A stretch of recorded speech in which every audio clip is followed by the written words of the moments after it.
Good morning, everyone. Namaste. I'm going to call in Archangel Michael to clear, cleanse this space, all negative and lower vibrations from our mind, body, and soul, home and hearts.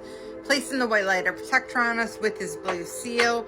We are going to be reading more out of Setting Boundaries to Find Peace with Narcissism and Codependents. And we are still learning about types of overused labels. So labeling of narcissism. So low self-esteem. The typical codependent often feels left out. It is possible that both people in this kind of relationship may suffer from poor self-esteem. Needing other people's input and approval for basic decisions is a warning sign. And that was me for my whole life. I used to have to get 3 different people's opinion, and then I would form an opinion based on 3 different opinions. Now, in order for me to make a decision on anything, I surrender it to God, and then I process it for over a course of a couple of days and make that internally with my own intuition, not having anybody else's input in it. So that is the difference between a codependent, not healed, and a healed codependent. Absence of boundaries. There are bound to be problems with recognizing, acknowledging, and reinforcing boundaries in a codependent relationship. By the very definition, boundaries absolve you from being responsible for other people's happiness, which is what the codependent person needs it to be. It is clear to see how boundaries will be shattered in such a relationship. A tendency to people please. Being a people pleaser or being in a relationship with one can be quite frustrating. Most of the time, they don't even like what they're doing, but they feel obligated to continue so that they'll get the approval that they seek. If your partner has this tendency, or if you've been accused of this habit, you may need to pause and do some deep reflection. And I'm going to go further with that because I feel like that's a very blanketed statement, and whoever wrote this book obviously is not a codependent. So I'm going to speak from a codependent because I don't 100% relate with that.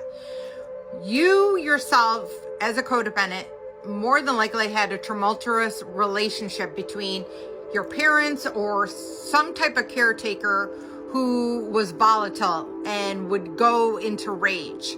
You picked up on that as a child, and you began to people please as a result of it to avoid that conflict.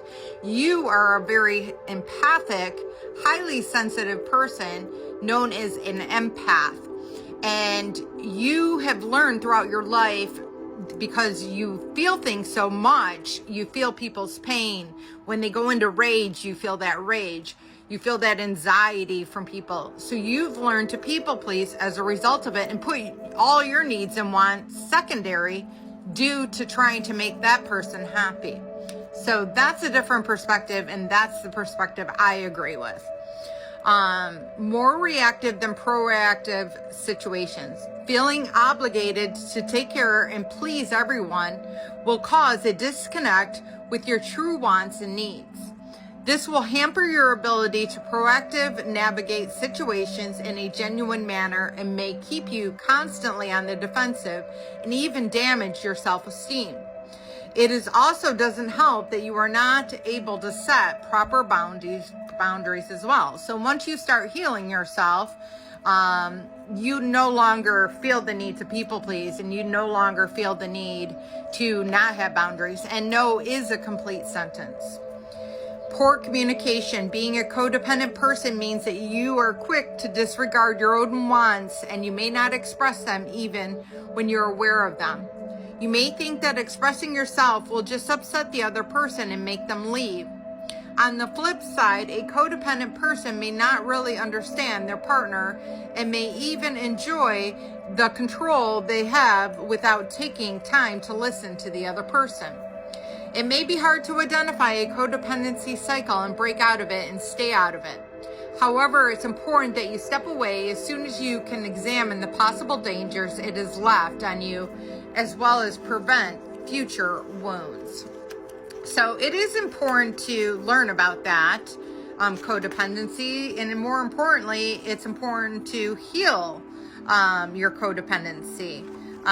Next time we'll get into some workbook activities and how you can actually help to resolve that codependency. But just from my perspective is I had to learn to forgive people, and then I had to learn to empower myself. And I had to start surrendering problems to God so that he could step in with my team of light to help me to heal these problems. I utilize the violet flame, which alchemizes and transmutes all dense and lower vibrational energy back into love. But I'm living proof that you can heal from being codependent and being in narcissistic relationships, because I do not. A healed empath is far more powerful than any sort of narcissist. And I'm going to say that one more time. A healed empath is far more powerful than any narcissist. A narcissist actually has very low self-esteem, and their biggest trigger is if you're outing them, and they know that you can out them. So I love you all. Have a blessed day, and namaste.